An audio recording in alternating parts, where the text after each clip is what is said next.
Abraham took another wife, and her name was Keturah. She bore him Zimran, Jokshan, Medan, Midian, Ishbak, and Shua. Jokshan became the father of Sheba and Dedan. The sons of Dedan were Asherim, Letishim, and Leomim. The sons of Midian, Ephah, Epher, Anak, Abida, and Eldaah. All these were the children of Keturah. Abraham gave all that he had to Isaac, but to the sons of the concubines who Abraham had, Abraham gave gifts. He sent them away from Isaac his son while he yet lived, eastward to the east country. These are the days of the years of Abraham's life which he lived, 175 years. Abraham gave up the spirit and died in a good old age, an old man, and full of years, and was gathered to his people. Isaac and Ishmael his sons buried him in the cave of Machpelah, in the field of Ephron, the son of Zohar the Hittite, which is before Mamre, the field which Abraham purchased of the children of Heth. There was Abraham buried with Sarah his wife. It happened, after the death of Abraham, that God blessed Isaac his son. Isaac lived by Beer Lahai Roi. Now this is the history of the generations of Ishmael, Abraham's son, whom Hagar the Egyptian, Sarah's handmaid, bore to Abraham. These are the names of the sons of Ishmael by their names, according to the order of their birth. The firstborn of Ishmael, Nebaioth, then Kedar, Adbeel, Mibsam, Mishma, Duma, Massa, Hadad, Tema, Jetur, Naphish, and Kedemah. These are the sons of Ishmael, and these are their names, by their villages, and by their encampments, 12 princes according to their nations. These are the years of the life of Ishmael, 137 years. He gave up the spirit and died, and was gathered to his people. They lived from Havilah to Shur, that is before Egypt, as you go toward Assyria. He lived opposite all his relatives. This is the history of the generations of Isaac, Abraham's son. Abraham became the father of Isaac. Isaac was 40 years old when he took Rebekah, the daughter of Bethuel the Syrian of Padan Aram, the sister of Laban the Syrian, to be his wife. Isaac entreated the Lord for his wife, because she was barren. The Lord was entreated by him, and Rebekah his wife conceived. The children struggled together within her. She said, "If it be so, why do I live?" She went to inquire of the Lord. The Lord said to her, "2 nations are in your womb. 2 peoples will be separated from your body. The one people will be stronger than the other people. The elder will serve the younger." When her days to be delivered were fulfilled, behold, there were twins in her womb. The first came out red all over like a hairy garment. They named him Esau. After that his brother came out, and his hand had hold on Esau's heel. He was named Jacob. Isaac was 60 years old when she bore them. The boys grew. Esau was a skillful hunter, a man of the field. Jacob was a quiet man living in tents. Now Isaac loved Esau, because he ate his venison. Rebekah loved Jacob. Jacob boiled stew. Esau came in from the field, and he was famished. Esau said to Jacob, "Please feed me with that same red stew, for I am famished." Therefore his name was called Edom. Jacob said, "First, sell me your birthright." Esau said, "Behold, I am about to die. What good is the birthright to me?" Jacob said, "Swear to me first." He swore to him. He sold his birthright to Jacob. Jacob gave Esau bread and stew of lentils. He ate and drank, rose up, and went his way. So Esau despised his birthright.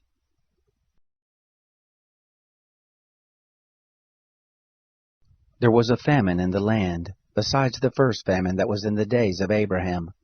Isaac went to Abimelech, king of the Philistines, to Gerar. The Lord appeared to him and said, "Don't go down into Egypt. Dwell in the land which I will tell you of. Sojourn in this land, and I will be with you, and will bless you. For to you and to your seed I will give all these lands, and I will establish the oath which I swore to Abraham your father. I will multiply your seed as the stars of the sky, and will give to your seed all these lands. In your seed will all the nations of the earth be blessed, because Abraham obeyed my voice, and kept my charge, my commandments, my statutes, and my laws. Isaac lived in Gerar. The men of the place asked him about his wife. He said, "She is my sister," for he was afraid to say my wife, lest he thought the men of the place might kill me for Rebekah, because she was beautiful to look on. It happened, when he had been there for a long time, that Abimelech, king of the Philistines, looked out a window, and saw, and behold, Isaac was caressing Rebekah his wife. Abimelech called Isaac and said, "Behold, surely she is your wife. Why did you say, 'She is my sister'?"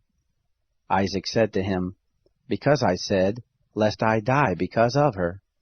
Abimelech said, "What is this you have done to us? One of the people might easily have lain with your wife, and you would have brought guilt on us." Abimelech charged all the people, saying, "He who touches this man or his wife will surely be put to death." Isaac sowed in that land, and reaped in the same year 100 times what he planted. The Lord blessed him. The man grew great, and grew more and more, until he became very great. He had possessions of flocks, possessions of herds, and a great household. The Philistines envied him. Now all the wells which his father's servant had dug in the days of Abraham his father, the Philistines had stopped and filled with earth. Abimelech said to Isaac, "Go from us, for you are much mightier than we." Isaac departed from there, and camped in the valley of Gerar, and lived there.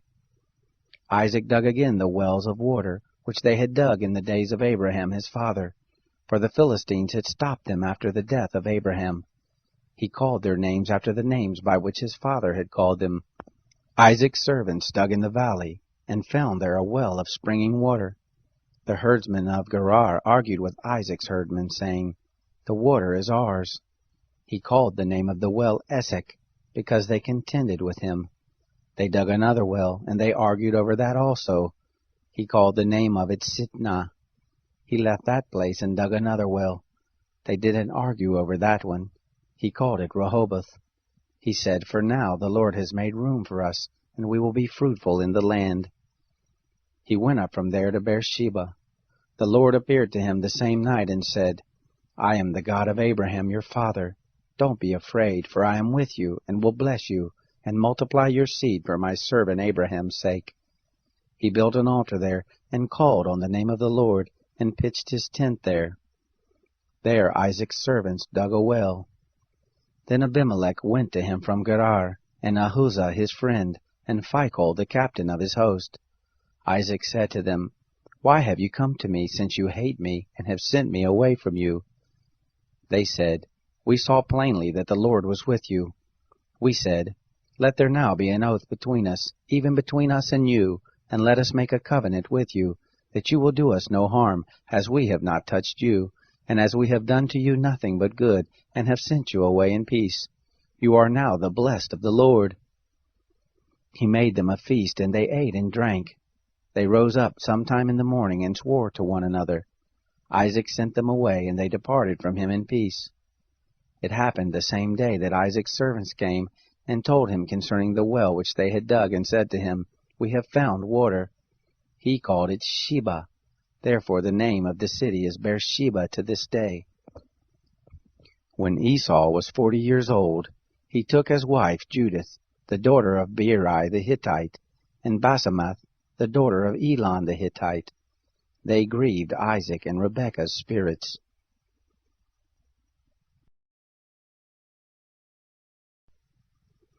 It happened that when Isaac was old and his eyes were dim, so that he could not see, he called Esau his elder son, and said to him, "My son?" He said to him, "Here I am." He said, "See now, I am old. I don't know the day of my death. Now therefore please take your weapons, your quiver and your bow, and go out to the field, and take me venison.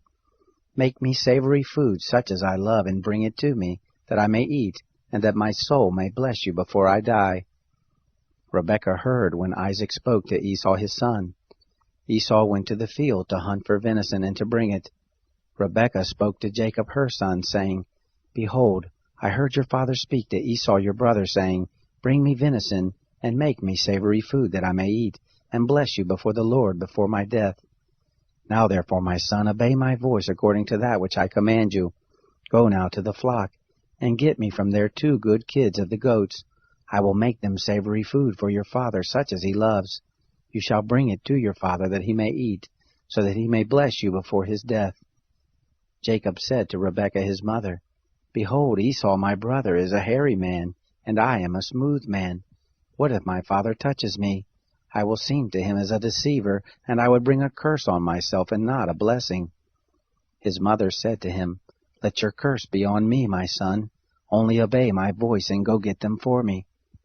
He went and got them, and brought them to his mother. His mother made savory food such as his father loved. Rebekah took the good clothes of Esau, her elder son, which were with her in the house, and put them on Jacob, her younger son.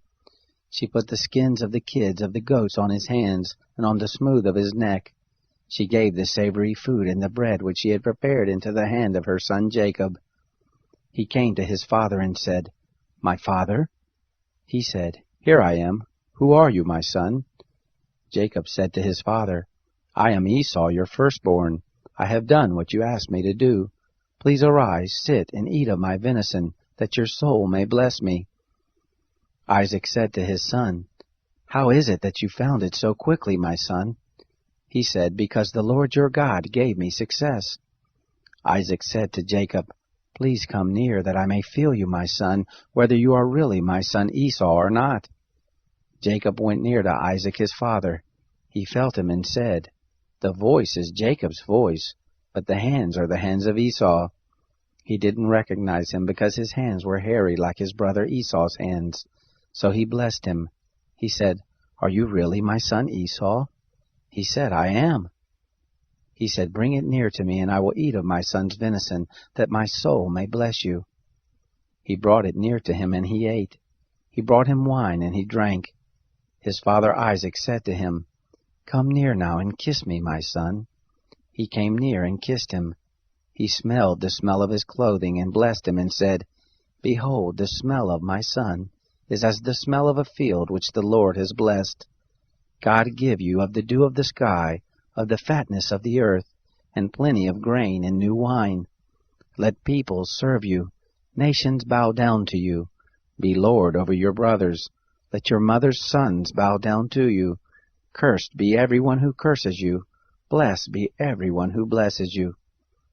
It happened, as soon as Isaac had made an end of blessing Jacob, and Jacob had just gone out from the presence of Isaac his father, that Esau his brother came in from his hunting. He also made savory food and brought it to his father. He said to his father, "Let my father arise and eat of his son's venison, that your soul may bless me." Isaac his father said to him, "Who are you?" He said, "I am your son, your firstborn Esau." Isaac trembled violently and said, "Who, then, is he who has taken venison and brought it to me? And I have eaten all of it before you came, and have blessed him. Yes, he will be blessed." When Esau heard the words of his father, he cried with an exceeding great and bitter cry, and said to his father, "Bless me, even me also, my father."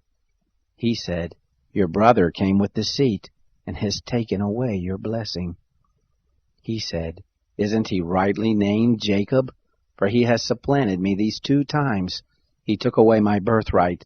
See, now he has taken away my blessing." He said, "Haven't you reserved a blessing for me?" Isaac answered Esau, "Behold, I have made him your lord, and all his brothers I have given to him for servants. With grain and new wine have I sustained him. What then will I do for you, my son?" Esau said to his father, "Have you but one blessing, my father? Bless me, even me also, my father." Esau lifted up his voice and wept. Isaac his father answered him, "Behold, of the fatness of the earth will be your dwelling, and of the dew of the sky from above. By your sword will you live, and you will serve your brother. It will happen when you will break loose, that you shall shake his yoke from off your neck."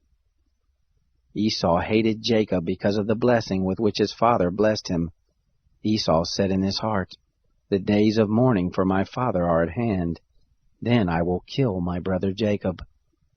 The words of Esau her elder son were told to Rebekah. She sent and called Jacob her younger son, and said to him, Behold, your brother Esau comforts himself about you by planning to kill you. Now therefore, my son, obey my voice.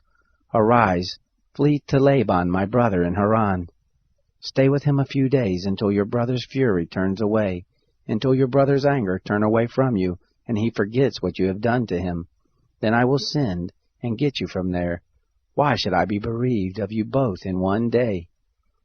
Rebekah said to Isaac, I am weary of my life because of the daughters of Heth. If Jacob takes a wife of the daughters of Heth, such as these, of the daughters of the land, what good will my life do me?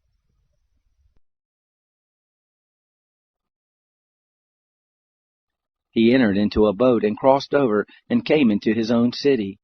Behold, they brought to him a man who was paralyzed, lying on a bed. Jesus, seeing their faith, said to the paralytic, Son, cheer up, your sins are forgiven you. Behold, some of the scribes said to themselves, This man blasphemes. Jesus, knowing their thoughts, said, Why do you think evil in your hearts? For which is easier to say, Your sins are forgiven, or to say, Get up and walk? But that you may know that the Son of Man has authority on earth to forgive sins. Then he said to the paralytic, Get up, and take up your mat, and go up to your house. He arose and departed to his house. But when the multitude saw it, they marveled and glorified God who had given such authority to men. As Jesus passed by from there, he saw a man called Matthew sitting at the tax collection office. He said to him, Follow me. He got up and followed him. It happened as he sat in the house, behold, many tax collectors and sinners came and sat down with Jesus and his disciples. When the Pharisees saw it, they said to his disciples, Why does your teacher eat with tax collectors and sinners? When Jesus heard it, he said to them, Those who are healthy have no need for a physician, but those who are sick do. But you go and learn what this means. I desire mercy and not sacrifice, for I came not to call the righteous, but sinners to repentance. Then John's disciples came to him, saying, Why do we and the Pharisees fast often, but your disciples don't fast? Jesus said to them, Can the friends of the bridegroom mourn, as long as the bridegroom is with them? But the days will come when the bridegroom will be taken away from them, and then they will fast. No one puts a piece of unshrunk cloth on an old garment, for the patch would tear away from the garment, and a worse hole is made. Neither do people put new wine into old wineskins, or else the skins would burst, and the wine be spilled, and the skins ruined. No, they put new wine into fresh wineskins, and both are preserved. While he told these things to them, behold, a ruler came and worshipped him, saying, My daughter has just died, but come and lay your hand on her, and she will live. Jesus got up and followed him, as did his disciples. Behold, a woman who had an issue of blood for 12 years came behind him, and touched the tassels of his garment. For she said within herself, If I just touch his garment, I will be made well. But Jesus, turning around and seeing her, said, Daughter, cheer up, your faith has made you well. And the woman was made well from that hour. When Jesus came into the ruler's house and saw the flute players and the crowd in noisy disorder, he said to them, Make room, because the girl isn't dead, but sleeping. They were ridiculing him. But when the crowd was put out, he entered in, took her by the hand, and the girl arose. The report of this went out into all that land. As Jesus passed by from there, 2 blind men followed him, calling out and saying, Have mercy on us, Son of David. When he had come into the house, the blind men came to him. Jesus said to them, Do you believe that I am able to do this? They told him, Yes, Lord. Then he touched their eyes, saying, According to your faith be it done to you. Their eyes were opened. Jesus strictly charged them, saying, See that no one knows about this. But they went out and spread abroad his fame in all that land. As they went out, behold, a mute man who was demon-possessed was brought to him. When the demon was cast out, the mute man spoke. The multitudes marveled, saying, Nothing like this has ever been seen in Israel. But the Pharisees said, By the prince of the demons he cast out demons. Jesus went about all the cities and the villages, teaching in their synagogues and preaching the gospel of the kingdom, and healing every disease and every sickness among the people. But when he saw the multitudes, he was moved with compassion for them, because they were weary and scattered as sheep without a shepherd. Then he said to his disciples, The harvest indeed is plentiful, but the laborers are few. Pray therefore that the Lord of the harvest will send out laborers into his harvest.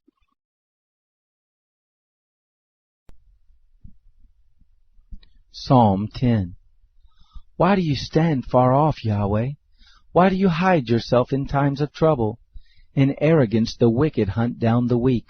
They are caught in the schemes that they devise. For the wicked boast of his heart's cravings. He blesses the greedy and condemns Yahweh. The wicked in the pride of his face has no room in his thoughts for God.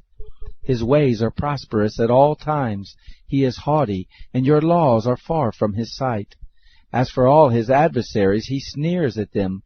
He says in his heart, I shall not be shaken. For generations I shall have no trouble. His mouth is full of cursing, deceit, and oppression. Under his tongue is mischief and iniquity. He lies in wait near the villages. From ambushes he murders the innocent. His eyes are secretly set against the helpless. He lurks in secret as a lion in his ambush. He lies in wait to catch the helpless. He catches the helpless when he draws him in his net.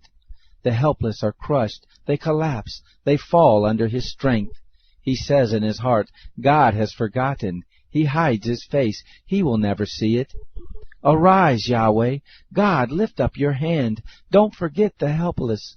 Why does the wicked condemn God and say in his heart, God won't call me into account? But you do see trouble and grief. You consider it to take it into your hand. You help the victim and the fatherless. Break the arm of the wicked. As for the evil man, seek out his wickedness until you find none. Yahweh is king forever and ever. The nations will perish out of his land. Yahweh, you have heard the desire of the humble. You will prepare their heart.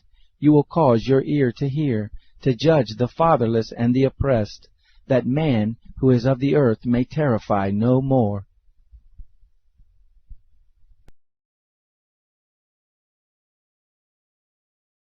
Don't be wise in your own eyes. Fear Yahweh and depart from evil.